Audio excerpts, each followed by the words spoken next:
Paola, tenemos que estar en silencio. Hola, buenas tardes. Gracias. Bienvenido a todas y todos los colegas que estén dentro de nuestro querido Colegio Médico Veterinario de Chile, y los colegas que no lo están, los invitamos a ser parte de este gremio, el cual hemos estado trabajando durante varios años, y la directiva actual ya hace aproximadamente 2 años, realizando y cumpliendo con muchos objetivos que son interesantes para nosotros como colegas. Por lo tanto, los invitamos con mucho cariño a participar, ya que con Colmevet lo hacemos todos. Les quiero comentar que esta es una charla que nosotros queremos mucho, acerca de comunicación efectiva, de bienestar animal, un tema que es bastante interesante, inquietante y desafiante, ya que de cierta manera en algunos casos nos cuesta un poco poder llegar a nuestros productores cuando estamos hablando de bienestar animal en producción, y que nuestra excelente expositora de hoy, Beth Ventura, nos va a venir a contar un poco qué es lo que podemos hacer y cuáles son las herramientas que podríamos utilizar para mejorar esta comunicación desde nosotros hacia nuestros oyentes, ¿ya? Dicho esto, quiero agradecerle a la Universidad Católica de Temuco por facilitarnos la plataforma, ¿no es cierto? Una plataforma que en este momento va a ser, es de Zoom, pero va a ser un poco distinta, ya que vamos a contar con una traducción simultánea, ya que nuestra expositora es hablante inglés, ¿ya? Quiero agradecerle también a Grisel Navarro, que pertenece a la Comisión de Bienestar Animal de la Araucanía y que nos ayudó con la coordinación de esta charla. Obviamente agradecerle a nuestra exponente, que es Beth Ventura, por facilitarnos y darnos una hora de su tiempo para estar con nosotros. Agradecerle a Beatriz Zapata, ¿no es cierto?, y a la Comisión Nacional de Bienestar Animal, a la Comisión de Bienestar Animal de la región de la Araucanía y de Ñuble, y por supuesto al Colegio Médico Veterinario. Y también, último, pero no por eso menos importante, a nuestra traductora y colega, la doctora Andrea Cayosi, que también es especialista además en bienestar animal, y a la cual la van a estar escuchando ustedes por aquí. Así que bienvenidos, y para comenzar, primero les voy a presentar a Beatriz Zapata, la doctora Beatriz Zapata. Ella es médico veterinario, especialista en bienestar animal, tiene un doctorado en ciencias silvoagropecuarias y veterinarias de la Universidad de Chile, es nuestra secretaria académica en el Colegio Médico, perdón, secretaria académica, la secretaria nacional del Colegio Médico Veterinario, y además es la directora nacional de la Comisión de Bienestar Animal. Bienvenida, Betty, y te dejo ahora para darnos unas palabras. Sí. Hola, ¿me escuchan bien? Sí. ¿Me escuchan? Ya. Muy buenas tardes a todos y todas.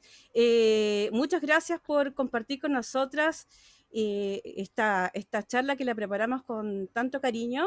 Ha sido un trabajo de largo tiempo en que Laura Salazar, que me parece que hoy no pudo estar con nosotros, fue súper, o sea, justo hoy tuvo un inconveniente que no puede acompañarnos, pero fue como la gran promotora de que pudiéramos realizar esta charla. Así que, bueno, nosotros habíamos, como Comisión Nacional de Bienestar Animal, habíamos detectado que el tema que vamos a tocar hoy es uno de los temas relevantes para el avance del bienestar animal. Acá, dentro de este grupo de personas que estamos acá reunidos, hay veterinarios y también no veterinarios, pero todos interesados en el bienestar animal. Y yo creo que podemos convenir que el tema de la comunicación efectiva es uno de nuestros talones de Aquiles y que no nos deja avanzar más allá en los temas de bienestar animal. Así que, bueno, estamos muy contentos de haber logrado esta conferencia. Comparto todos los agradecimientos que dio Paula, y solamente como directora de la Comisión Nacional de Bienestar Animal, quiero decirles que las puertas de la comisión están abiertas y el colegio tiene una estructura en que tenemos presencia territorial y hay coordinadores de la Comisión de Bienestar Animal en casi todas las regiones donde está presente, donde hay un consejo regional. Así que si acá están personas de regiones interesados en la comisión, pueden comunicarse conmigo o con su consejo regional para colaborar con la comisión y que realmente nosotros nos empoderemos de esta posibilidad que tenemos de mejorar cada día más el bienestar animal. Así que no le quito más tiempo a la expositora y le doy la bienvenida a todos y todas y que disfrutemos de esta charla. Y bueno, Paula les va a dar las instrucciones después cómo vamos a trabajar con las preguntas, que ahí yo voy a estar acompañándolos con las preguntas que se van a dar al final de la charla. Ya. Muchas gracias, Betty, por tu presentación. Ahora, sí, efectivamente, para que sepan, voy a presentar primero ahora a la doctora Grisel Navarro de la Universidad Católica y luego voy a presentar a la doctora Beth Ventura y después de presentar a Beth y antes de que comience su charla, le voy a dar el paso a Sergio, que es la persona que nos ha hecho posible tener esta traducción simultánea y él les va a dar algunas explicaciones que ustedes tienen que seguir para poder escuchar sin problema la traducción, ¿ok? Y también aprovecho de decirles que tenemos acá abajo en la pantalla, tenemos una sección que es de preguntas y respuestas y que por favor dejen ahí anotadas sus preguntas y Beatriz las va a ir leyendo para al final de la charla de Beth poder hacer unos minutos, un cuarto de hora de preguntas. ¿Ok? Entonces, ahora les quiero presentar a la doctora Grisel Navarro Tarola. Ella es médico veterinario egresada de la Universidad Nacional de Chile y doctor de la Universidad de Queensland en Australia, con formación en bienestar animal en animales de granja. Actualmente, Grisel se desempeña como académica de la Universidad Católica de Temuco en la carrera de Medicina Veterinaria a cargo de la asignatura de Fundamentos de Etología y Bienestar Animal. Bienvenida, Grisel, y gracias por esta oportunidad que nos entregas. Hola, muy buenas tardes a todos. Seré bastante breve porque en realidad estamos todos expectantes de la charla, más que nada. Junto con saludar, en primer lugar quisiera en forma personal y a nombre de la Universidad Católica de Temuco, dar la más cordial bienvenida a cada uno de los asistentes a la charla del día de hoy. En segundo lugar, también quisiera agradecer al Colmevet por dar espacio a este tipo de iniciativas y descentralizar este tipo de actividades, permitiéndonos en esta ocasión a la Universidad Católica de Temuco facilitar los recursos tecnológicos para la difusión. Agradecer también al personal de la Dirección de Extensión de la Universidad por hacer posible esta conexión el día de hoy, en especial y en particular, como señaló Paula, Sergio. Señalar también que nuestra casa de estudio está abierta a contribuir con actividades como esta, que promueven el conocimiento y aprendizaje en temáticas tan relevantes en estos días como es el bienestar animal. Y finalmente aprovecho de agradecer también a la doctora Beth Ventura por su disposición y su tiempo. Y nada, solamente invitarlos a disfrutar de esta maravillosa charla. Muchas gracias. Muchas gracias, Grisel. Y ahora doy paso a la presentación de la doctora Beth Ventura. Ella es doctora en Biología, Aplicada en Animales y Bienestar Animal de la Universidad de British Columbia, Canadá. En este minuto y a través de la experiencia que ella tiene, se ha desempeñado como investigadora en bienestar animal y docente en este minuto en la Universidad de Minnesota. Dicta clases en etología aplicada de bienestar animal a estudiantes de pre y posgrado y su investigación se enfoca en la comprensión de las barreras a nivel humano que previenen el mejoramiento de las condiciones de bienestar en los animales. Bienvenida, Beth, muchas gracias por estar acá y antes de que comiences con tu exposición, le voy a dar pie a Sergio para que nos pueda dar una explicación con respecto al uso de la plataforma hoy. Gracias. Hola, muy buenas tardes a todos y a todas. Consejo práctico, ¿cierto? Dentro de la aplicación de Zoom, en la barra de abajo, les debe aparecer un botón que dice interpretación. Si desean escuchar la charla en español, mediante la traducción que está realizando la doctora Andrea Cayosi, seleccionan español. Y ahí van a poder escuchar a la misma vez la charla de Beth, pero con realce en el idioma español. Es eso. Muchas gracias.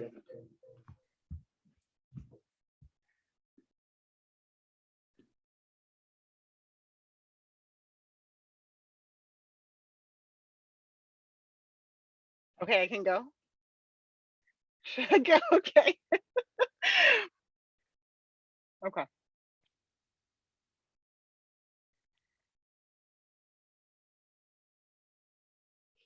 Everyone, first of all, can see the screen. Is that correct? Andrea, can you verify that for me really quickly? The screen is sharing correctly? Yes, it's okay. Okay, whew, that's the worst part, right? So it's okay for me to start? Yes, it's okay. Yes, okay, beautiful. I'll get going then. I just want to express, first of all, before I get started, my sincere thanks and gratitude for having me here today. I feel very honored to meet you and to have a discussion about what I've started to think about with regards to how we can, as animal practitioners, as veterinarians, but also those of us who may not be veterinarians, but are still, experts in this field, how we can leverage all of our diverse and deep expertises to more effectively make sure that what we know, what we hope to be true, gets actually put into practice. Because so much of the challenge, I think, with this is not fixing the animal, but it's addressing and working with the people so that we can, support them and changing their behavior, perhaps. So I'm delighted to be here today. Thank you very much to the Catholic University of Temuco for making this possible. I also want to thank, even though she's not here, Laura Salazar, who really, she heard me, I think she joined a talk that I delivered similar to this a little while ago, and she got in touch, and we became far distant, like mind friends, basically. And I'm sad she's not here today, but I'm very glad to have met her. So thank you to Laura. Thank you also to Paula and Beatrice and Griselle and Sergio and everyone behind the scenes that made this happen. This is the most organized Zoom meeting I think I've been to in since the pandemic, and it's really it feels really special to be here. I also want to thank Andrea, especially, who is working twice as hard as I am right now to deliver this talk basically on my behalf. So thank you, especially Andrea. Before I begin too, we usually put these things at the end of our talk when people are tired, but I do want to recognize a few people whose thoughts are also behind this talk. First, Erica Hogstad Fjæren, who is a Norwegian ethologist that I met a few years ago. And we got to talking about this challenge of how we talk to people and how we listen to people about animal welfare.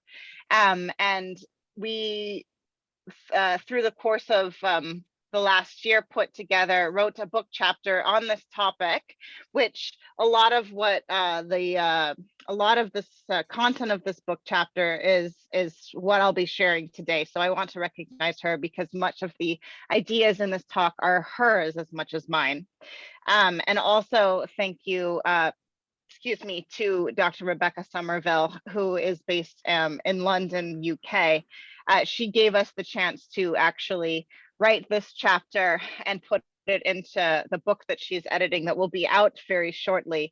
And I'm very excited to read all of the chapters, but our chapter is in there, but also there's far other amazing chapters that will be in here. So there's the book. I'm ready to and excited to read it, but I wanted to share that with you all. Okay, a lot of the research I do is from a social science perspective, not a veterinary medical perspective. And so since some of that research is not just social science, but also qualitative social science. If you've done any qualitative research, something that is common in that particular field is something called a reflexivity statement. And what I mean by that is basically, as a scientist and as a researcher, we're acknowledging that what we research and how we research it, how we study it, and how we interpret the findings is influenced by who we are and what baggage and identity that we bring to the work. So in the interest of being transparent, I will kind of share a little bit about my reflexivity statement.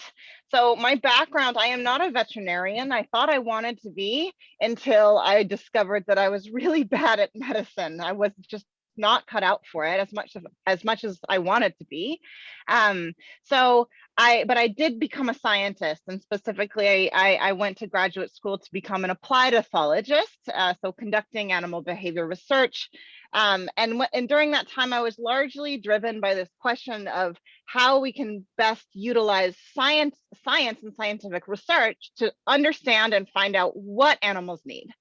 And I still do some of that, but once I started my PhD, I turned my attention to figuring out how we translate what we find from that research into practice.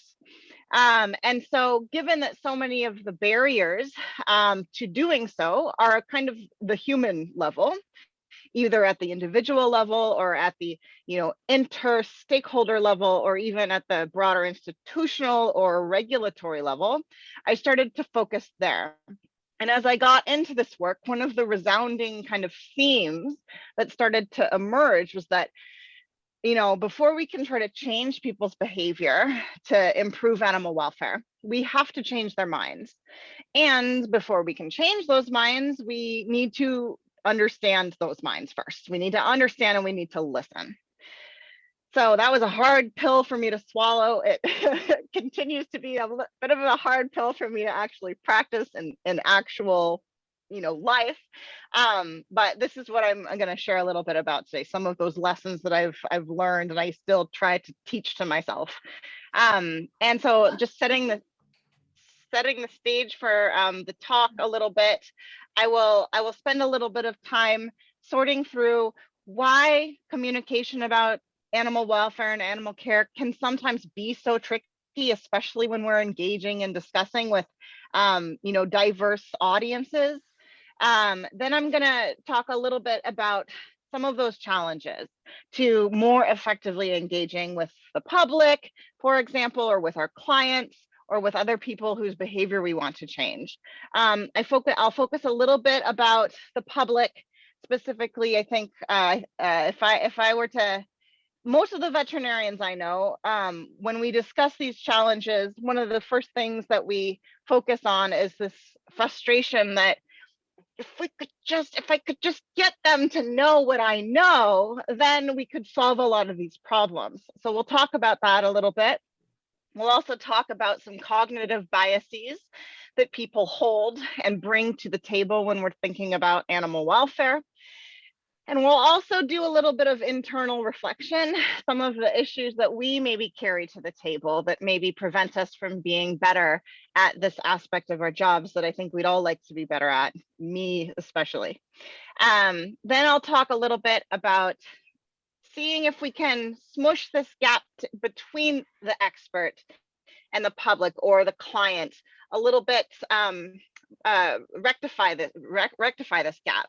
And then finally, I'll share a little spotlight of a study we've completed recently, looking at how we can incorporate some of these lessons into teaching and training of the new generation of veterinary students as these important experts. And then finally, I'll conclude with some tips for improving some welfare communication approaches moving forward. Okay, so setting the stage. I think we're all here in part, we love animal welfare, we care about it, And we'll spend our whole lives working in it because it is so complicated. Like if it was easy, I wouldn't be here. And if it was easy, you probably wouldn't be what you're doing. Welfare is complicated. The science of it is complex. How we measure it is complex. What aspects we focus on is complex. How we define it, it's all kind of a hot mess. And what people think about animal welfare is also complex. And this is a reflection in part of the, because of the fact that the science itself is so multidimensional. So it involves physiology and anatomy, behavior, nutrition, cognition, etc. But it's also complicated because the field of animal welfare science itself is a mandated science born out of social concern and ethical concern about what we should be doing with animals and how we should be doing it.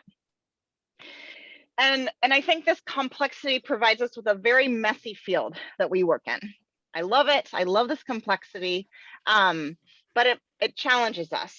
I think it also gives us opportunities for learning how to, engage in conflict resolution related to differing views about animal welfare and what's good for animals. And then situated, I think, within all of this complexity is that even for us, people who work with animals in some way, we also differ in our opinions, our priorities, our values about animal welfare. So we see this manifest in the research on the subject, the range of definitions in the literature, and it's hard to wrap our minds around those things. But for me, something that really helps me is this framework right here. So this is the framework developed by David Fraser, Dan Weary, Ed Pager, and somebody Milligan. That's really embarrassing. I can't remember his first name. But anyway, Fraser and colleagues, they developed this 3 spheres conception of animal welfare. There's other models. This is something that I was very influenced by because I trained under Fraser and Weary.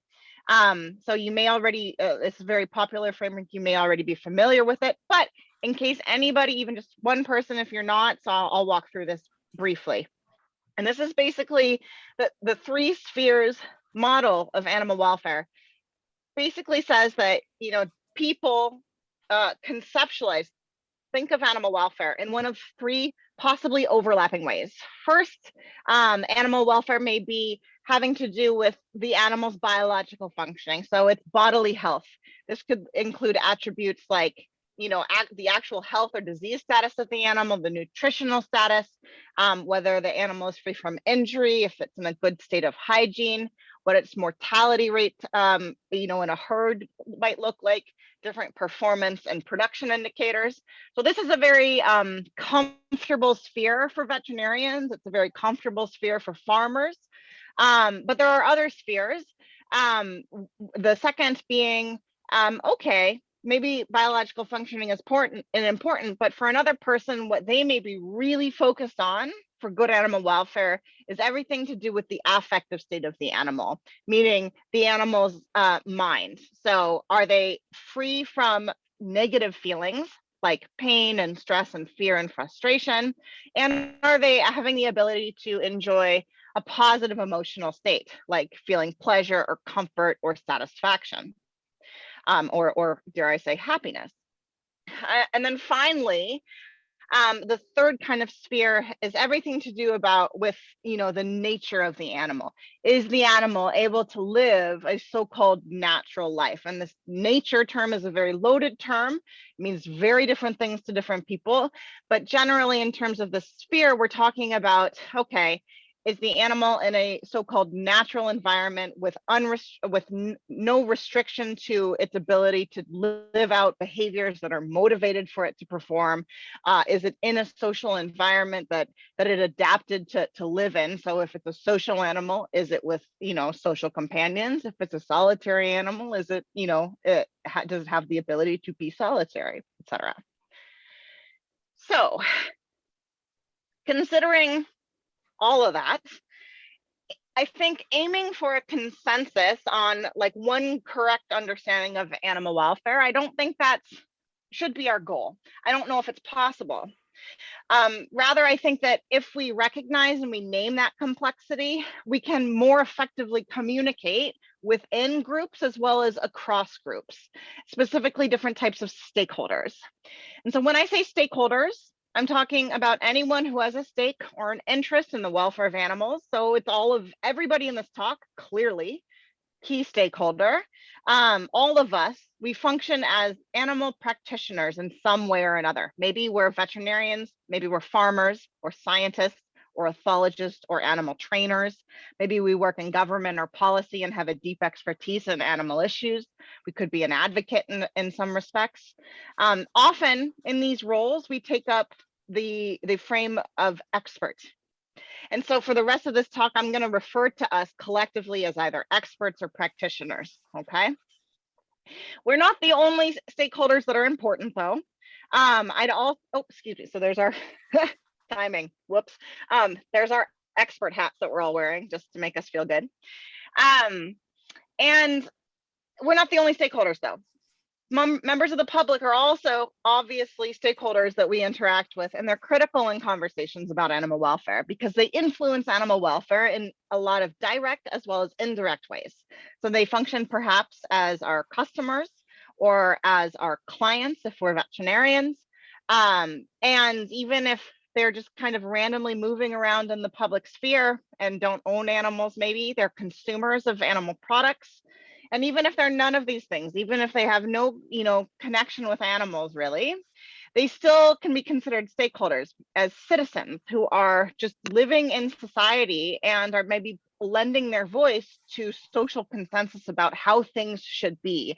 And maybe they're voting on different laws that say things about how we should be keeping animals, or maybe they're just kind of, contributing.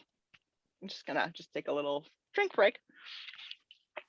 Get excited. I lost my train of thought, but that's normal for me. So basically, even if they have nothing to do with animals, they still are probably someone we should consider when it comes to engagement. And we have to interact with them. The nature of our work, as veterinarians especially, I don't need to tell you this, you already know this, we interface with them frequently because we're aiming to bridge that gap between figuring out what is best practice for welfare and actually doing it, getting the best practice implemented. And that means that we have to try to change knowledge or attitudes or the behavior of people who are using and impacting animals, the public. Okay, let's continue. Here's the challenge with this. All right, so we're going to move into a little bit of the challenges we face when it comes to interfacing with people who aren't us maybe, and even people who are us sometimes. Public knowledge. So when I bring this up to other practitioners and when I have conversations with other veterinarians, often the first topic that comes up is the complaint that the public is very ignorant about animals and about animal welfare. They don't understand, for example, how farm animals are raised, or they don't know how to train their dog appropriately, or, oh my God, can you stop doing that with the cat? So what's tricky, I feel this very much. I do that. We all do this. I do this all the time. It's natural. It's normal. It's probably not wrong. But what's tricky is that if we are trying to rely on science to form our communication efforts, there's actually very scant documentation on the specifics of this. All right. So if you look to the literature, it's a little awkward. We don't know a whole lot. There's not been a ton of research about what the public actually does know and what they don't know about animal welfare. And that makes me uncomfortable because if we're going to start framing our efforts to engage, I want to make sure, at least my bias is, I want to make sure that we've got the science to back that up. What we do know, what work has been done does suggest that this is a complicated story. So if we take farm animals, for example, unfortunately, most of the research that has taken place with the public has been based in Europe, starting to get more common in North America. So for example, every decade or so, there's a huge Eurobarometer survey that goes out to tens of thousands of citizens in the European Union. And so the most recent one found that, okay, most of citizens in the EU claim to know very little about conditions of farm animals, but they're curious. They do want to know more. There's comparatively fewer studies on the public in Latin America, but it is an emerging topic. There's a neat paper, for example, published in 2017 on farm animal welfare influences on market and consumer attitudes in Latin America. And so from that, there's, they report a survey of Chilean members of the public. And that one found that just under 1/4 of respondents reported that they had, decent knowledge about farm animal welfare. And interestingly, and what's a little different from some other studies of other populations in the world in Europe and North America, is that the levels of concern were fairly low, so maybe around 30% of respondents. But these trends are changing rapidly, and these trends are rising very rapidly. It's also important to note that knowledge amongst the public varies widely by demographic. And what's also tricky is that many of the quote data that we do have relies pretty heavily on self-report, meaning that we ask someone to write in a survey, well, do you think that you know a lot or a little?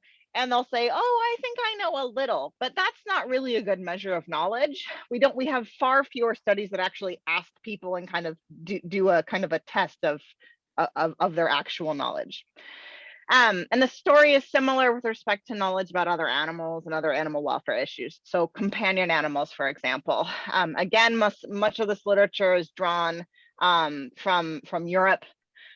So for example, owner knowledge about pet behavior and health is reported to be very low, as considered by experts in the UK. It's the same story in North America. But again, I'm kind of like putting an asterisk here. Knowledge does vary by demographics. It's not automatically horrific amongst all of the public across the board. We have segments who do know more and who do report knowing more. So where does this leave us? Considering reports of limited knowledge and holding off on better documentation of how much the public does actually know, it is certain that poor public understanding of animal welfare definitely is a challenge. It's not only a challenge for animal welfare, it's also a challenge for the interface for us and the public. But I also want to kind of caution us as experts, as veterinarians, as scientists, to avoid approaching a conversation with our clients or someone else in the public by assuming ignorance or even viewing it as a negative thing. Maybe it's an opportunity. And I'm going to revisit this later, but let's continue on some of those barriers to effective engagement. The second kind of challenge here, compounding this issue of limited public knowledge, is the reality, I think, that people are challenged by their own biases and their preconceived ideas about how animals live, how they learn, how they handle challenges. We all process and intake information differently, and we should recognize that perceptual barriers to learning new information, and those exist. So for example, what someone thinks they know versus what they actually know, how they receive new information, their readiness to receive it. These are all problems that the public deals with, but it's not just them, it's also us. All of us deal with all of these cognitive biases. So on the screen, you've got like this endless scrolling of all of these different types of cognitive biases on the Wikipedia page. And there's like hundreds of them. It's ridiculous. It's overwhelming. It's inevitable that we deal with these cognitive biases. These are adaptive for us to navigate through the world. They're very useful in helping us process tons of information and filter it in rapid, efficient ways. But it can also be challenging, and it can be challenging for us when we're talking about dealing with animal welfare. And so I'm going to walk through an example of how these types of things may play out to challenge us with the issue of dog training. So if we're not dog people in the room, the Zoom room, just kind of zone out for a minute, and we'll circle back in a second. But dog training, I think, is a really interesting case to illuminate how overcoming cognitive biases may be challenging, because, well, we'll get there. So early studies of captive wolves, for example. They were along the baseline for how we thought of dominance and social behavior in dogs, but we know now that like those theories have been more recently debunked by much closer, careful observation of dogs and wolves. But that's been a very persistent theory that's kind of trickled through, so such that a lot of animal trainers, a lot of dog trainers, so I have a picture, for example, of Cesar Millan, which most behaviorists don't love so much for a lot of reasons. But in any case, some trainers, they're still influenced by certain outdated theories. So they may, for example, advise owners to, quote, take charge as the pack leader, which often is accompanied by aversive training methods that flood dogs into stressful situations. And what those approaches can do, for example, is generate avoidance, potentially fear, pain, and aggression. So it's a welfare challenge to deal with this kind of theory of training.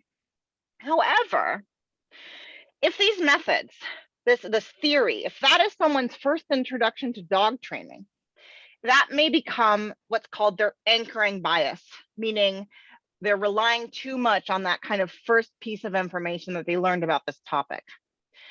Following that, confirmation biases, or the tendency to favor information that already kind of fits in with your existing beliefs, such confirmation biases is going to prompt someone to seek out additional sources and cherry pick sources that support that kind of initial thinking.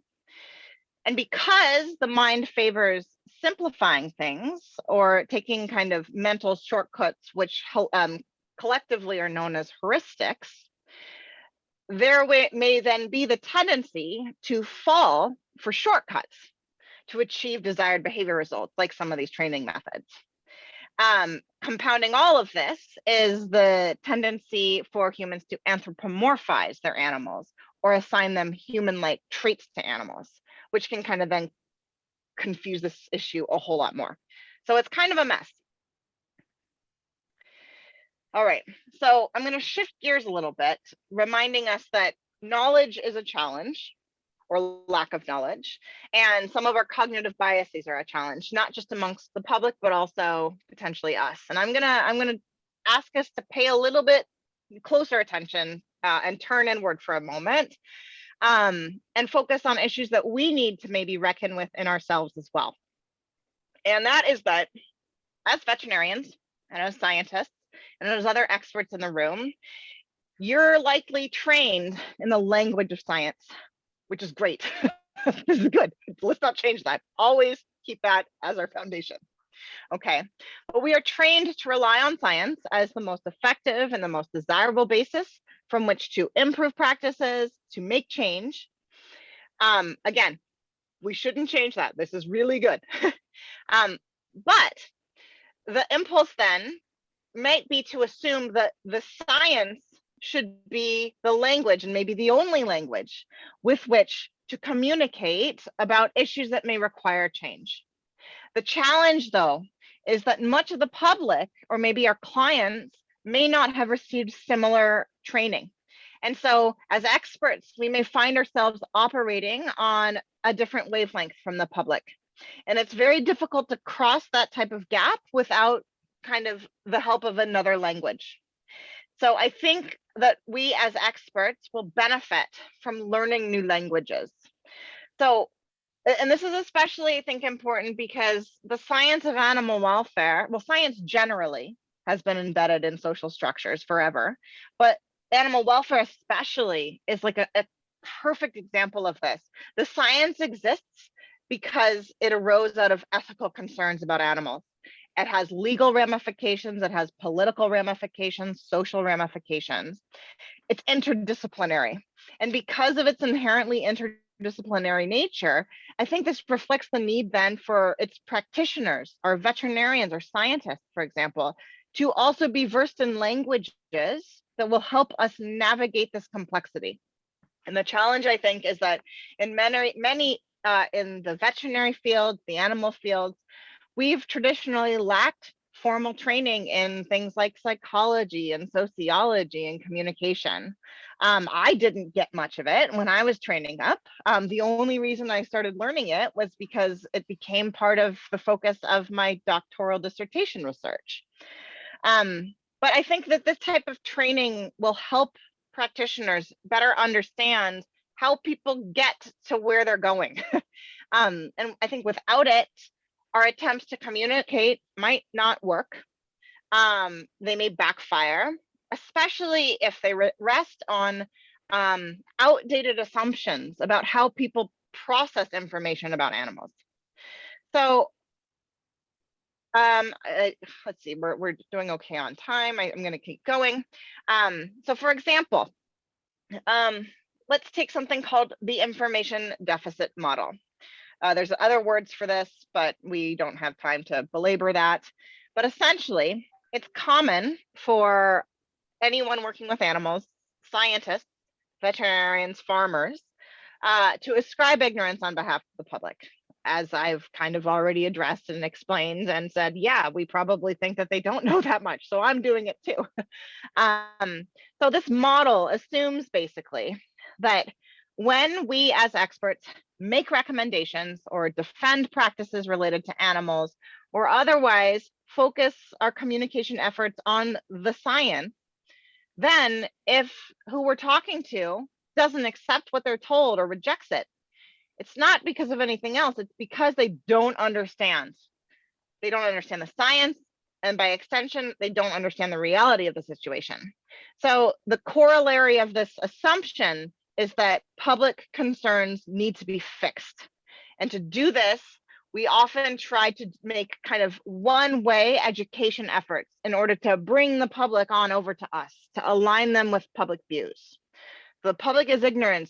That's why they disagree with me. I must educate them. So like, this is literally, this is how honestly, I'll just full transparency here. This is the assumption that I carried with me very tightly as I charged into to do my PhD. I was like, I need to find ways to educate the public about animal welfare. So I was the guy on the left here. Let me tell you why you're wrong. And the public's like, oh, wow, thank you so much. Turns out that's a terrible way to go about it. We have been known though to kind of think this way. So there's lots of interesting information that farmers and veterinarians especially do indeed describe the public as ignorant, as having unrealistic, inappropriate expectations for animal care. I do this, maybe you do it, we all do this. This is a safe space. We're not the only ones to do this. But what's tricky is then the question of, okay, are our beliefs in about public ignorance, are they fully justified? Yes. So it's complicated. It's a tricky message here I'm trying to share. Communication on matters related to animal care, on behavior, on welfare, we must continue to share information grounded in science. And please don't mistake me, I'm not suggesting otherwise. We do still need to educate, but, big but, we stand to improve the value and the impact of our communication efforts if we can remove ourselves from othering the public, of thinking of it as us versus them. Because if we continue to do so, we may limit or even prohibit meaningful engagement. Assuming that the public is ignorant is a poor foundation for animal welfare communication for a few reasons. First, this assumption model, this deficit model, fails to recognize that people evaluate issues and make decisions not just because of information, but because of their backgrounds, their past lived experiences, who their loved ones are, what culture they grew up in, what values they hold. The information deficit model also doesn't account for the fact that forcing information that may conflict with people's existing values may cause them to hold on to that stuff more tightly and push away what you're trying to say. This is somewhat related to something called the backfire effect. This is a psychological phenomenon that has recently been called into question. So it's a little messy here. But what remains true, as far as we know, is that people tend to seek ways to kind of smooth the path and reduce their cognitive burden. And that's going to have unintended consequences if our goal is simply to educate. Just, I tell you the things and you soak up the things. There's also there's also information and evidence that providing someone with more information about animal welfare or animal husbandry, about certain animal topics, will create more concern and push people farther away from us, not closer. And then finally, we need to acknowledge the fact that it's not, if we say information, if we share information, not everyone is going to receive it the same way. People are segmented because they're different. So we give them the same information and you're going to get 100 different responses. And I'm going to share a story with you really briefly to illuminate that. So as shared in the introduction, my primary role right now is I am a professor of animal welfare and behavior at the University of Minnesota in the animal science department. So our students, I teach undergraduate students and I also teach veterinary students, but this anecdote that I'll share is focused on undergraduate students. And I teach a class every year called Animals in Society. So this is a large class that takes place online even before the pandemic, where students throughout the university, so 300 of them every year, come into my class. Half of them maybe have an animal background, want to be veterinarians, want to be farmers, want to be wildlife rehabilitators or something like that. But the other half have no interest really in animals. They've taken it on a lark, and they're just kind of learning more about animals. So the knowledge level coming in is variable, as is potentially the value set. But every week we focus on a different animal or a species. So we spend about a month in the livestock field. And 1 week in particular, we spend learning about poultry and different types of poultry systems, including laying hen or egg production. So all students in that course during that week, they're exposed to the exact same set of information about laying hen systems, impacts on animal welfare, worker safety, environmental sustainability. They do readings, they watch lectures, and they're asked to complete an exercise to analyze the different egg labels on cartons of eggs at the supermarket, where they research the information behind those labels and go out to the grocery stores and kind of conduct an inventory. And they also share their plan on how they would then, after that week, plan to approach their egg purchasing behavior in the future.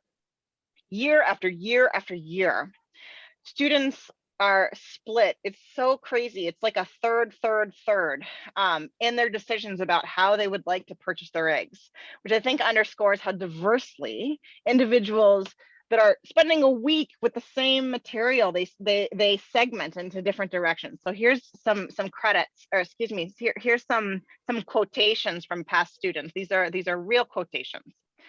The first group of students say something along the lines of this student. I would change my egg purchasing behavior to move toward basically the cage-free eggs, out of the cages. So in the US, I'm ignorant, I don't know what the situation is in Chile, but in the US, we still have predominantly caged laying eggs. Although market trends are really zooming away, and I think I would predict in 10 years, we're maybe not going to have that so much anymore, but as a market result, not a legislative result.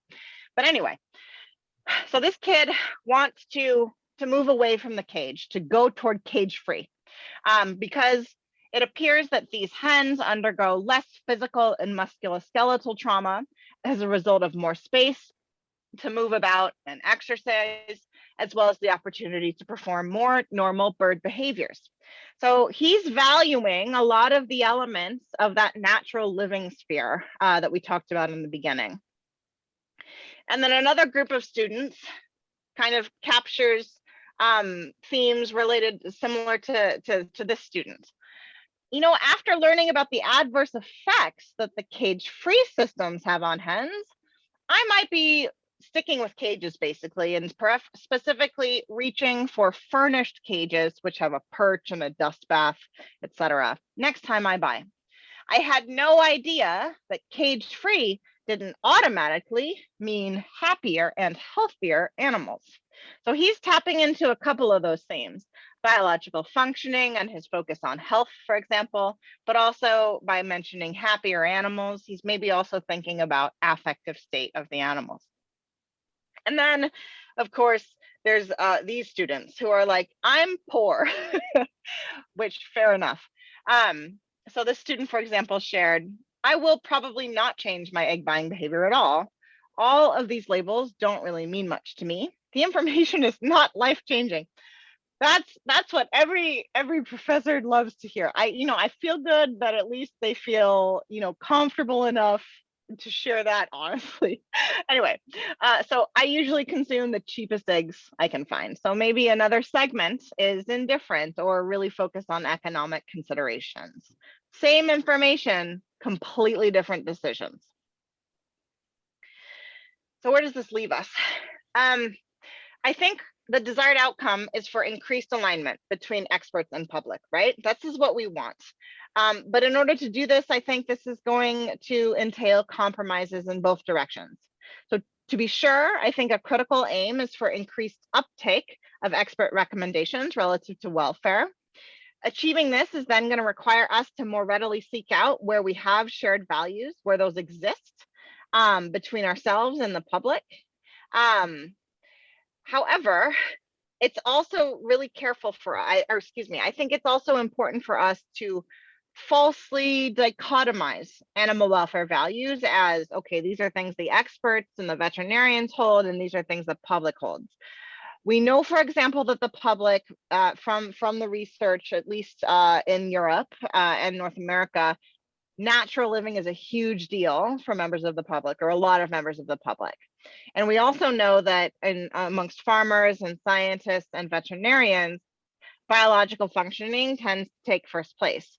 But that's not to say that biological functioning is not also important to the public, and it's not to say that natural living is not also important to many veterinarians and scientists and farmers. So I encourage us to keep in mind that we may already agree on some of these really important shared values. So I am cognizant of time. I do want to maybe just check in with moderators really quick, because on my clock, I've got about 40 minutes left. So I could click over to recommendations, or I could spend a few more minutes walking through an example of some recent research. Can I get some indications? What do people prefer? For some reason, I can't. Oh, I can see you. No sé si alguno de los... Yo creo que podemos tomar un tiempo más, Andrea, para que explique la investigación. Yo creo que 10 minutos más estaría bien. Okay, cool. I'll do that. Okay, cool. Perfect. All right. So I'm just going to minimize this. Okay. All right. So Gracias. let's thank you. All right. So I'm going to just really quickly spotlight a brief study which I've undertaken with a colleague in Canada, that I think sheds some light on how we can look at some of these questions and support our training of veterinary students to more readily deal with some of these questions. And I did not mean to make that study too, so just ignore that. But this is a paper we recently published called The Impact of a Frame Reflection Assignment on Veterinary Student Perspectives Toward Animal Welfare and Differing Viewpoints. And I'd like to recognize my co-author, Dr. Katie Proudfoot. So our objectives were twofold in this. We were interested in assessing a specific assignment amongst veterinary students called a frame reflection assignment, and I'll explain what that is in a moment, on our students' tolerance toward and their readiness to engage with those who express differing animal welfare values. So, natural living or affective state or biological functioning. And then we wanted to see if students' responses maybe were associated with who they were and coming into the class. So what we did, basically was we recruited second-year veterinary students at the Ohio State University in the States who were taking an elective animal welfare course. There were 300 of them, roughly. We gave them an assignment that had multiple steps.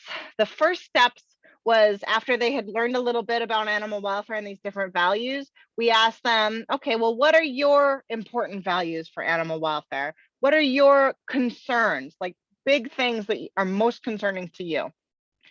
And then we asked them to interview someone who they knew had a different opinion and differing values on one of those particular topics that they assessed. And once they interviewed that person, then they needed to write out and submit what their interviewee said as if it was their own words. And so what we were asking them to do essentially was engage in something called frame reflection, which is literally to take yourself out of your own frame of reference or how you would think of something and put yourself in the shoes of someone else. And what that does is it's a technique to improve conflict resolution processes because it helps kind of get you out of your own head, essentially, overcoming the blindness that might be induced with how you yourself and your values and your beliefs might articulate and interpret a particular situation. And we were very specific that in the process of interviewing this person, students had to button their lips and really focus on just listening, regardless of what their interviewee said. Okay, so no judgment, just listening, and then reviewing those views and writing them up and turning them in on their own. And then the third step was we asked students to reflect on how that went, what they thought about the process, what they thought about their interviewee, and what they thought this type of assignment was meant to do and how that could maybe help them in their future careers. And then how we analyzed the data, we analyzed their responses. So we performed a retroactive content analysis, which is a qualitative type of analysis on student responses to ultimately identify the types of themes that were raised as a result of this assignment. We also looked for whether the sex of the student or what they were interested in working on was associated with the types of themes raised. So just briefly, I'll share some highlights of the results. I don't know what the case is like in Chile, and I'd be very interested in participants sharing this, but it's pretty common in North America that our vet students are predominantly female. So this was the case here as well, 83%. Most of them, just over half, were really interested in working with companion animals. Just 10% wanted to work with our livestock critters. 15% wanted maybe mixed practice of large and small animals, and then almost 20% were like still sorting their lives out. And when we asked them, okay, what's most important to you from an animal welfare value? What's really interesting is that 10% of them were like, okay, natural living is the most important to me. Not surprising is that nearly half of them thought biological functioning was the most important element for welfare. But almost half of them were like, affective state is really important to me, which I find really fascinating. Really speaks to a shift in training, I think, over the years. And our food animal students, also not surprising, they prioritize this area of biological functioning more so than this folks focused on small animals and mixed practice and equine and stuff like that. When we analyzed their responses, what we found was, happily, a lot of the themes they raised, we found to be very productive from a communication standpoint. So they were able to identify shared values. They thought that listening was really, really important. They learned something on the topic. They had an improved view of the other person. So for example, here are some quotations from their assignments. I actually agree with some of the points he made. I can relate to his feelings. I should approach differences with an open mind, and I should be willing to actually listen to why people think the way they do. And I appreciated hearing my interviewee's opinion because it made me think about the issue in a way I never had before, which fabulous.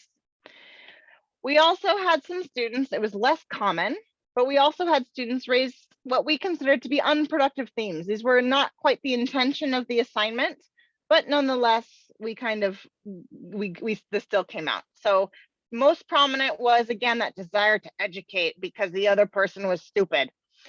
So for example, I did assume her decision, it was based off emotions rather than informational facts.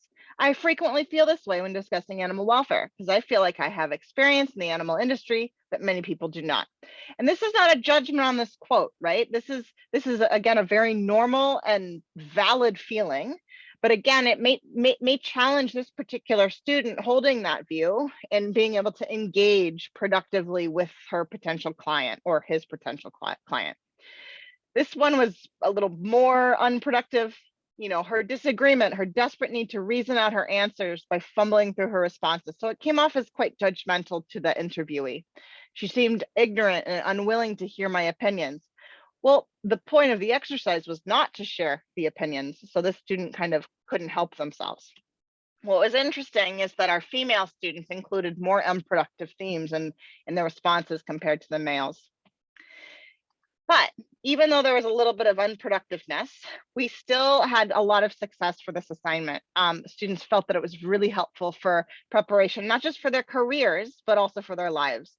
So this is a quote that I think is really wonderful. For me, this exercise translates into practice as a veterinarian and how imperative it is to take the time to fully discuss controversial topics with clients. When you can recognize the motivation behind people's beliefs and decisions, it fosters a better relationship for communication. This ultimately promotes the welfare of the animals being treated. And then this one's really cute. So this also helps them with their life skills.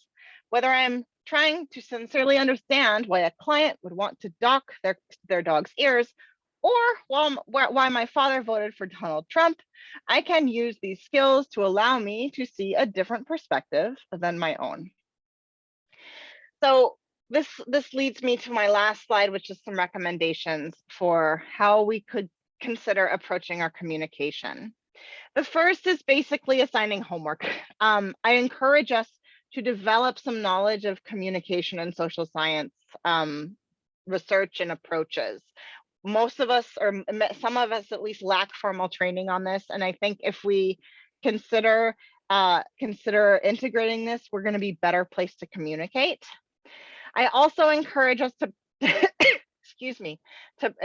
to practice something called adaptive transparency, which is essentially, yes, information share, the hows and the whys behind recommendations and practices, so the transparency part, but then be prepared to listen and to respond and maybe even modify our approach or our practice based on how the public or our client respond to receiving information. So ask questions like, well, what does good welfare look like to you? Can you share the reasons behind your belief? What are your concerns relative to this practice, or what barriers might exist for you to do this? And then listening to the responses that emerge with the intent to truly understand, and then pop that back to share that with our audience or with our speaker. That's part of something called reflective listening. And we too ourselves should also engage in this frame reflection process, because we know that it can improve practitioner belief in the legitimacy of others' perspectives. And then that then sets the stage for more fruitful dialogue about welfare. And when we cultivate these practices, this will also help create non-judgmental spaces for dialogue, where people feel empowered to share their perspectives without fear of seeming ridiculous. And I think ultimately the construction of such space is key in order to build better relationships between ourselves and our clients and the public. And as a nice bonus, I think that will ultimately also maybe help our audience become more likely to listen to us and to apply the recommendations that we do have. So with that, I know I ran just a few minutes over, so I apologize, but I thank you very much for your attention and your attendance, and I welcome conversation now. Thank you.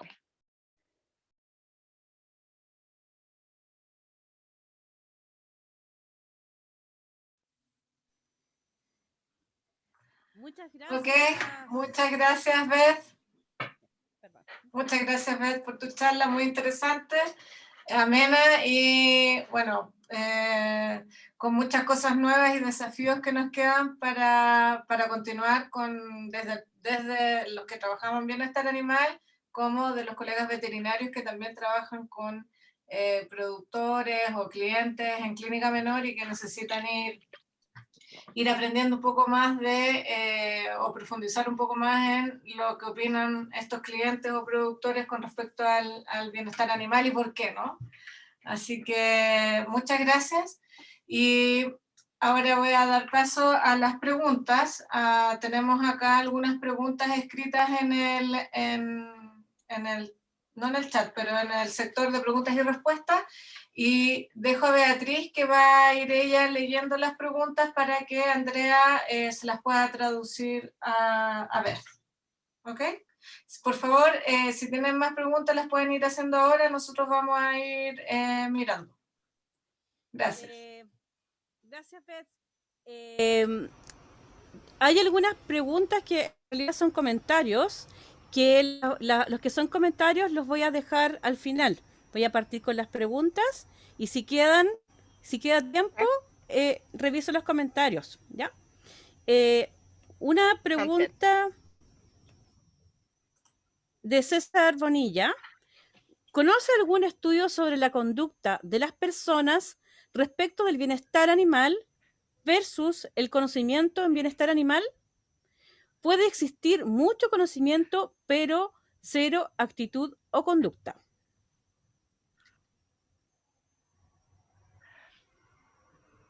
Andrea, I have to apologize. Can you please repeat the first part of your question? Because I something cut out and I missed it.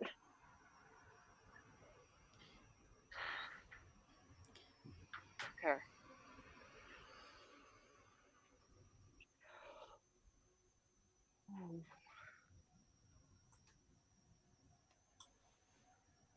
Oh, that's an amazing question. Yeah. Oh, that's an amazing question. Off the top of my head, I am not aware of any studies that look for those comparisons to link, for example, knowledge, behavior, and attitudes amongst the public. There is a lot of work though, looking more into linking some of those constructs amongst stock people and farmers with relation to animal welfare. So, for example, a lot of work by Hemsworth and Coleman in Australia.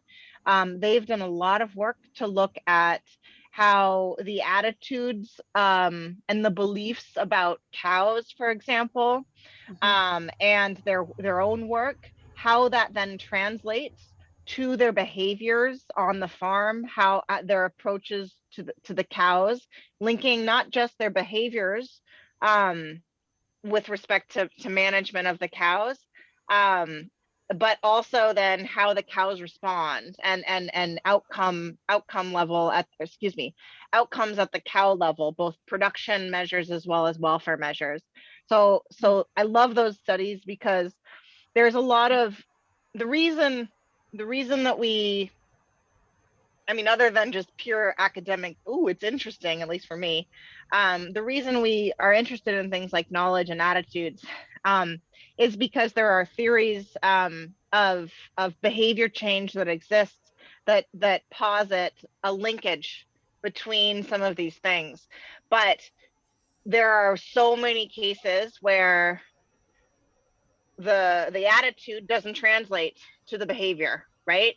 So another amazing example is, there's so much work that suggests that the public expresses concern about animal welfare, but this doesn't translate necessarily to purchasing behavior at the market to pay more.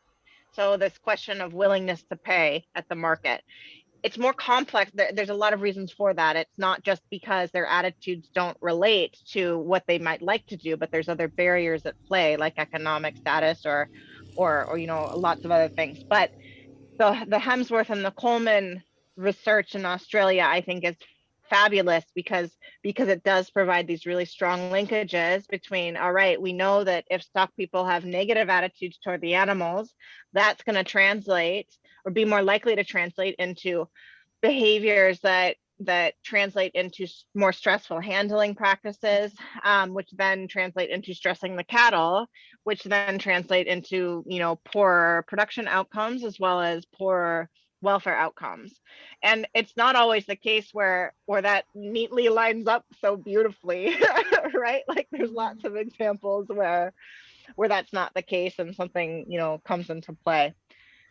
Did I answer your question, or did I interpret it differently than what you asked? Yo creo que sí, que sí. Sí. Okay. Ya. Eduardo Guzmán pregunta, dice, aplicación de lo expuesto en animales de bioterio, además de las 3 R's.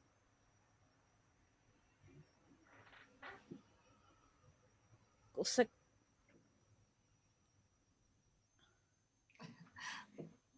yeah, yes, 100% yes. So I sadly did not include any attention to the laboratory animal world, not because it's not amazing and important, but that's just my limit, I suppose. There is really cool work being done to, I mean, it's so like so much of this really taps into the one welfare concept, right? Of like this connection too between the welfare of animals and the welfare of people. And so often we work to improve the welfare of animals, and that kind of has a benefit for people and vice versa. And a lot of that involves talking to the people to make sure that what barriers they're experiencing maybe could be mitigated. In the laboratory animal world, as I'm sure you all know, a huge challenge that we face is compassion fatigue amongst caretakers and staff who are working with the animals. There's some really cool work that has been done by some colleagues. Maybe can I type it into the chat? Maybe can I type it into the chat? Let me see. Okay, I will mention them in the Q&A.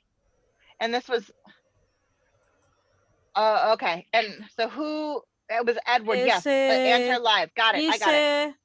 Eduardo Guzmán, acá. Yes, got it. So, Okay. so Megan LaFollette, is a researcher in the US.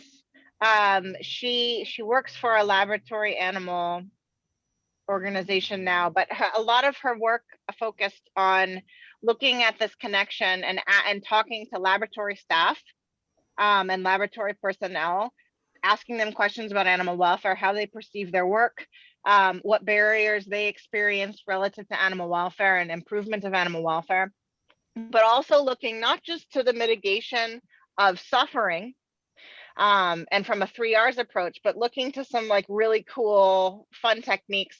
So rat tickling, for example, is the coolest talk. Who knew like when we were children that like we could be professionals talking about tickling rats? But so this is a technique for those who might not have heard of it. It's an approach to handling rats and involving human animal interaction with rats in a very positive manner. That's a very playful manner as interpreted by the rats, although you have to be trained in it. And there's been some interesting work to show that it can, if used effectively and done effectively, it can reduce stress in laboratory rats. For a lot of reasons, partially by giving them some enjoyment and increasing giving some positive welfare, but also by removing fear of handlers that then are going to have to take them to like go do procedures. And so she's done some work looking not only at the like actual lab rat tickling component, but also talking with staff and staff and researchers who are in the laboratory world environment, looking to see what their views are of it, what the barriers are to implementation, and also marrying that with conversations of compassion fatigue. And I think at least from a theoretical standpoint, creating those opportunities to engage positively with the laboratory subjects benefits the rats, but also then of course benefits the handlers. And I think that's just super neat, and I want to get involved in some of that research, but I just haven't had the opportunity yet. But yes, there is work being done to engage laboratory staff as well.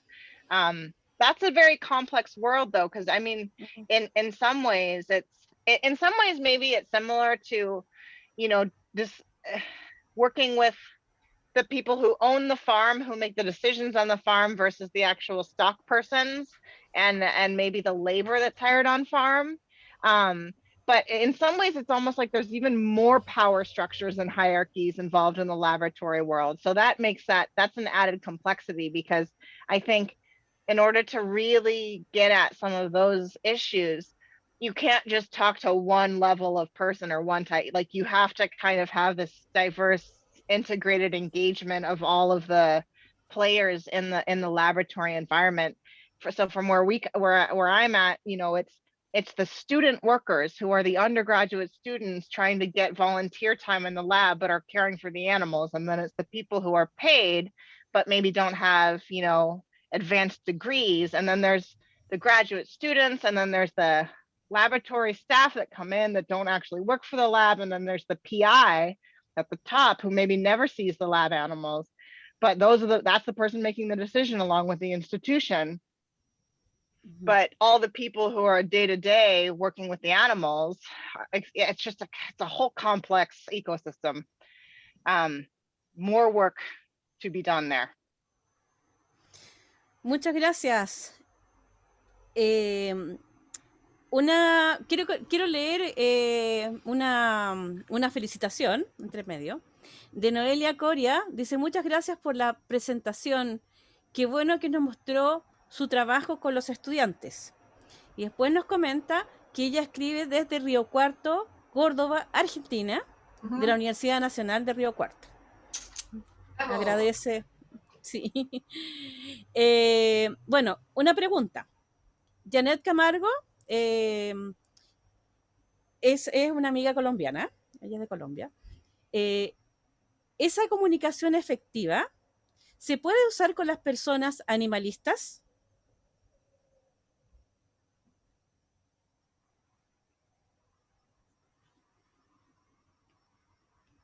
Can it? I think so. I mean, yes. I think so. The past 4 years living in the US was a complicated one, for lots of reasons, but I've been living in an environment where it's like every type of social conversation and every type of conversation in the public sphere has turned into like this extremely polarized debate. And it's understandable, but I think it's also something that is lamentable and disappointing. And I've in some ways processed that by diving into my work relative to animal welfare, but I think there are lessons to be learned that at least I have internalized relative to what it means to work across differences and to work across even some different philosophies. So animal rights organizations, animal rights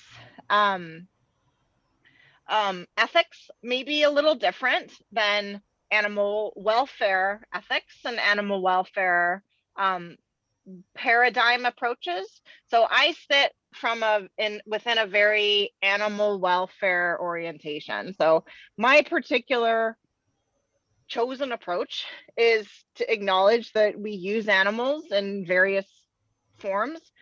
I believe that we're going to see that persist through at least my lifetime. And so the route that I choose to work is by saying, okay, what can I do and what can we do to improve the lives of the animals within these systems now? And others in my field maybe have a different perspective of engaging, and if it's good or productive to engage with folks who may come from a more abolitionist perspective. I think it's healthy, and I think everybody is not, no one is fully right, and maybe no one is fully wrong. So I think it's a good thing to engage with animal rights folks, because I think there's still common values. And in terms of these recommendations I have, yes, I would recommend employing the same thing. You know, sitting back, listening, seeing if we can find common values, and seeing if we can identify, okay, well, are there any things that we can agree on that could be mutually satisfactory? Are there compromise points to be made? But it is also, I acknowledge that's a very complex thing to navigate, because that answer may not be well received by, you know, someone who comes and is situated from a, you know, the farming industry, or the the laboratory field, or the zoo field. But I have friends all over, and that makes me better, I think, and it challenges me. So that's a weird question, or not. No, excuse me, that's not a weird question. It's a weird answer to a good question. Muchas gracias. Hay una pregunta de Leopoldo Stoll, un amigo desde Argentina, y es muy parecida a una pregunta que nos hizo al principio Eduardo Guzmán. Entonces, Eduardo, permíteme leer la pregunta de Leopoldo, y si algo todavía no se cubre bien, vuelvo a tu pregunta un poco más tarde. Leopoldo dice: estoy trabajando sobre sustentabilidad en la producción ganadera, y uno de los elementos conflictivos es la percepción del consumidor de que la carne está asociada al maltrato. Entiendo que la ciencia del bienestar animal nos ofrece la herramienta válida, pero los abolicionistas de uso animal consideran que los bienestaristas somos cómplices del maltrato. ¿Cuál sería su sugerencia? Y paréntesis, entiendo que es un tema complejo para una respuesta breve.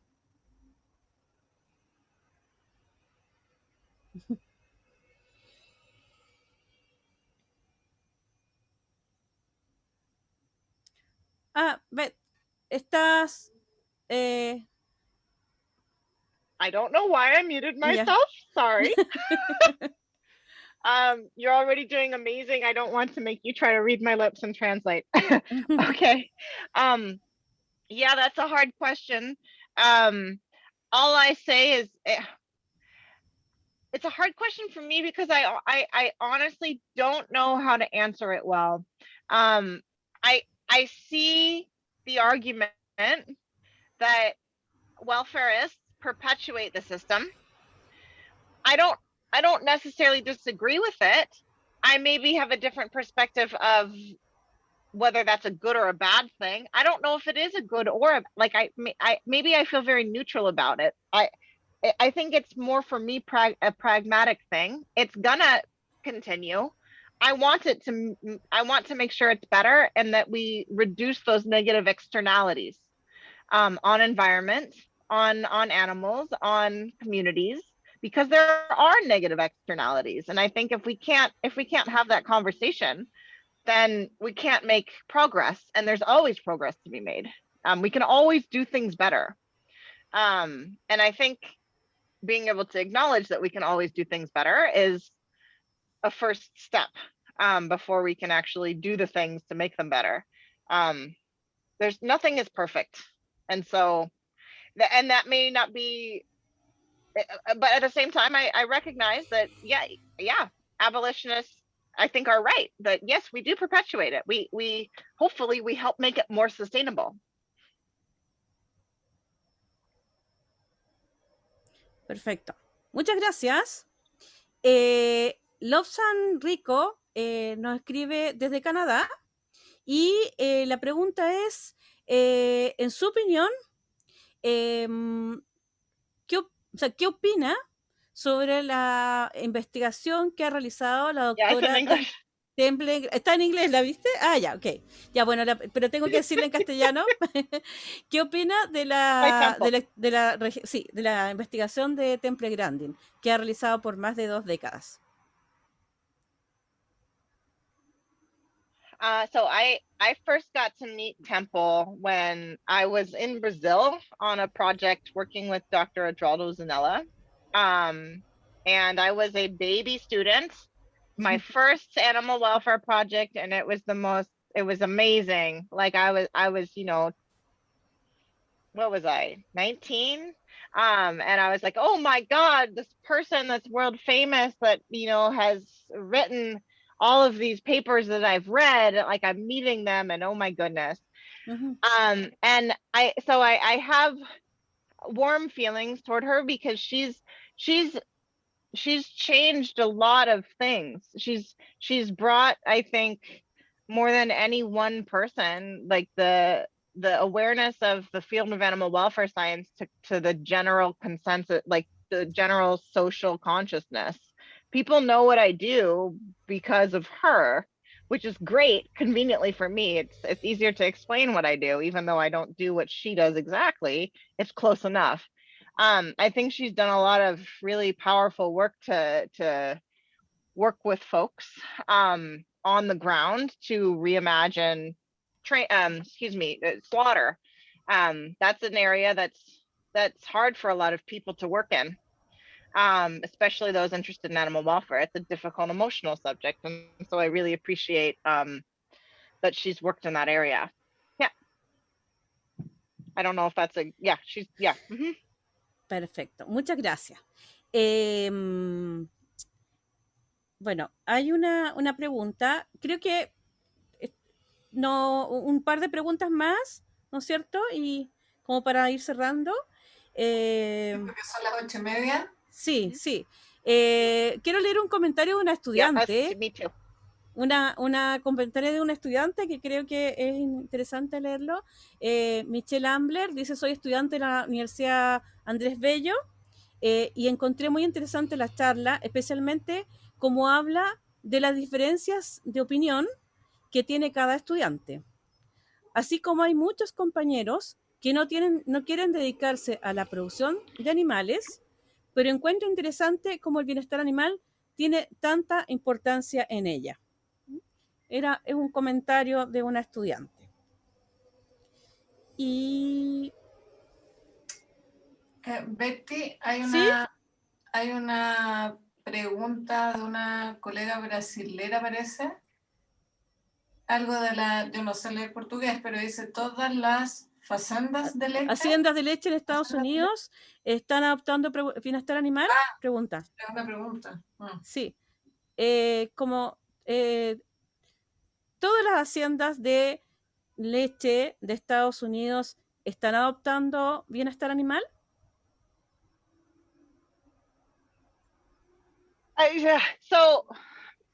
Okay. Good question. So in the U.S., we don't have federal legislation to regulate the care and welfare of animals on the farm. We have, at the federal level, we have laws about slaughter and transportation that does cover dairy cattle. But we have, instead, the U.S. likes to do a lot of market-driven and consumer-driven and co-op-driven changes, I suppose. So in the dairy industry for cattle, we have the FARM program, FARM, which stands for Farmers Assuring Responsible Management. And that essentially covers the vast majority of dairy farms in the United States. Something like maybe 95% of dairy farms in the US are involved in that scheme.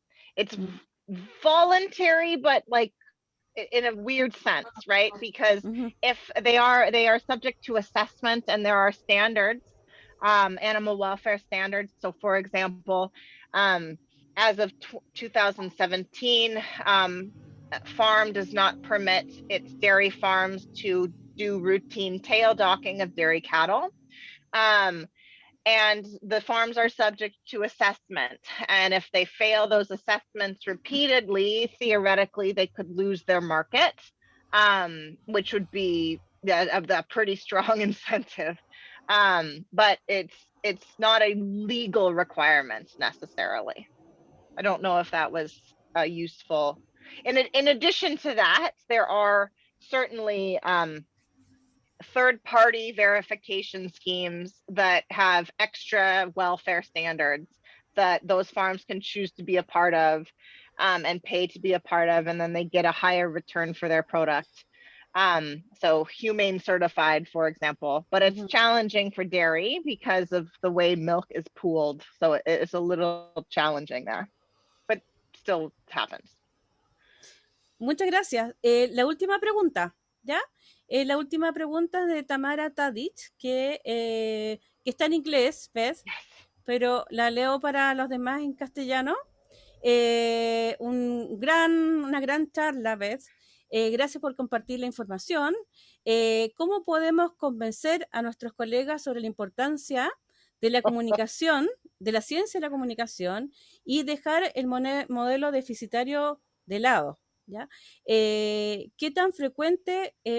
Nosotros frecuentemente olvidamos de cómo comunicar a nuestros hallazgos, a nuestros pares, los artículos a través de artículos científicos, y que eso no es el punto final, que nosotros necesitamos comunicar a los interesados. Oh gosh, Tamara, ¿ya? Yes. Yes, we should have more conversation. Well, you know, honestly, something that heartens me is that ISAE this year has the component on the human element. And Waffle, so like the two big animal welfare conferences this year have components related to the human dimension aspect of this. So this gives me hope that the science-y applied pieces of our work are starting to recognize this need for this interdisciplinary approach. Even if we don't need to be experts in it, just acknowledging that that's a thing. I think we can best convince our colleagues about the importance of science communication by modeling it ourselves. And yeah, part of that, I mean, just banging the drum. Let's form a club. let's form a club, like, and let's all be part of it. I think in addition to publishing, doing having conversations with our graduate students, with our graduate program, so that like we are building in this expectation and our training of the generation that's following us is a good piece. I push for this in my department. I think if we can do this kind of individually pushing for these changes in our departments at the departmental level, that can help. But it's not perfect. And I welcome suggestions. Perdón, hay una pregunta que creo que la salté y que es importante, perdón. Es una pregunta de Cintia Barrera y que se relaciona con la pregunta de Mariana Rojas. Y con esta sí que terminamos, ¿ya? Perdón, pero ¿qué estrategia de comunicación del bienestar animal se podría recomendar en el caso de cuidadores de grupos de animales no mamíferos? Peces, por ejemplo, donde las personas los perciben mucho más lejanos y no sintientes.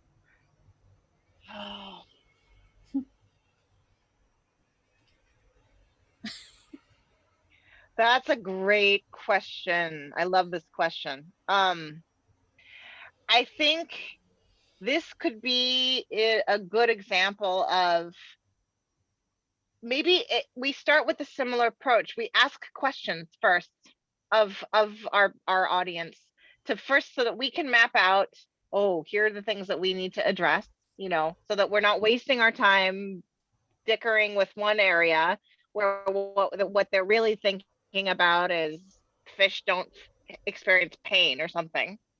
And we're spending all this time talking about how cute fish are, maybe, or something else. No, we should focus on pain. Okay, so now we listen to them and we understand, okay, here's their beliefs.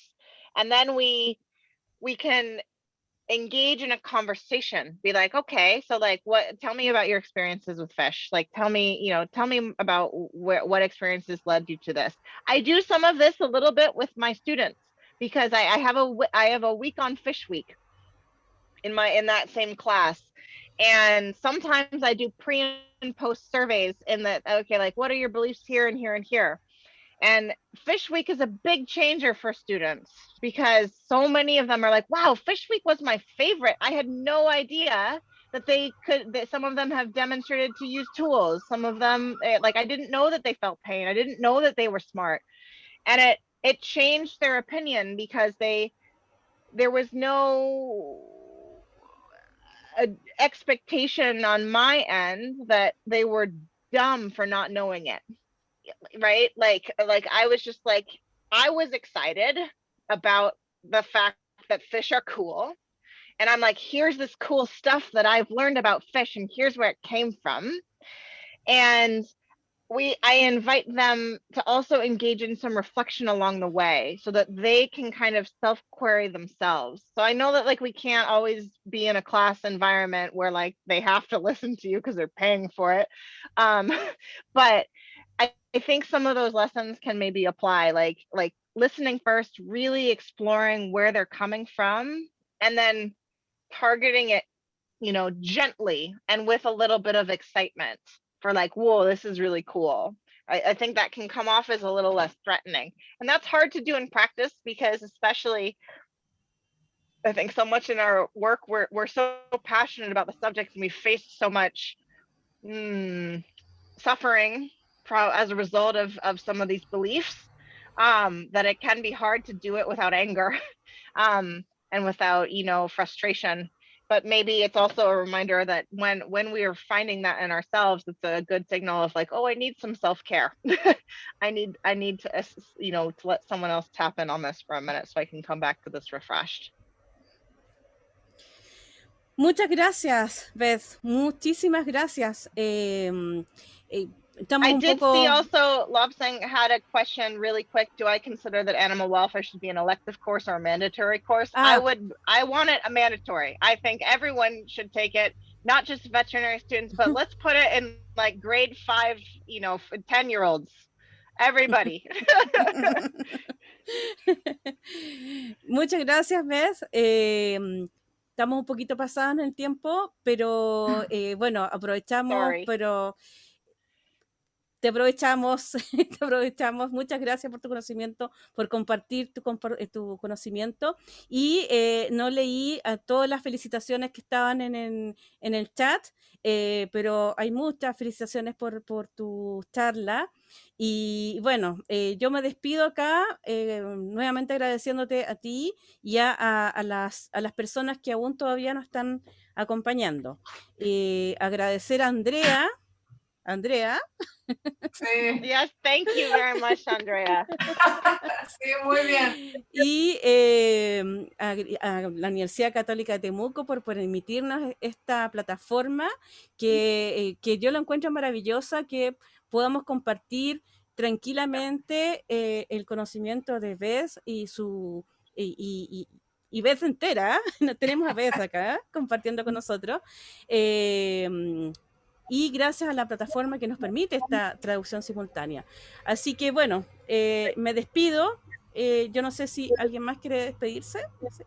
Beatriz, solo un pequeño comentario, ¿Sí? que sería bueno decir que esta charla va a quedar grabada para aquellos que no pudieron escucharla completa, y cuando me llegue el link yo se la reenvío para que ustedes la puedan distribuir. Gracias. Muchas gracias, Grisel. Muchas gracias. Gracias a todos. Thank you, Beth. Thank you very much. Thank you so much again. Chao. Bye bye. Ciao. Bye. Chao. Bye. Thank you so much again. It was lovely. Thank you. Have a wonderful evening. Thank you again for having me.